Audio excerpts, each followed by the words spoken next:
এই যে কুটিলা, কি করতে এসেছো? আমার আজকে এক্সাম শেষ, সেই জন্য বৌদি আমাকে নিমন্ত্রণ করে খাওয়াচ্ছে।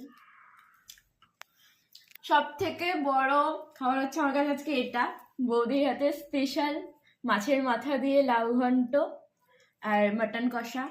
আর এটা হচ্ছে দই, যেটা বৌদি নিজের হাতে বানানো। আর এটা হচ্ছে শসা। বৌদির বাড়িতে আসলে শসা আর দই পুরো ফিক্স থাকবেই থাকবে। আর এটা শাক ভাজা, যেটা নাম হবে জানি না আমি, বাট ভীষণ ভালো খেতে হবে আশা করি। বৌদির হাতের রান্না এমনিতে অসাধারণ খেতে, জাস্ট মানে খেলে তোমরা বুঝতে পারবে। আমি মাটনটা একটু দেখি, ইয়াম্মি, মানে খুব টেস্ট হয়েছে খেতে।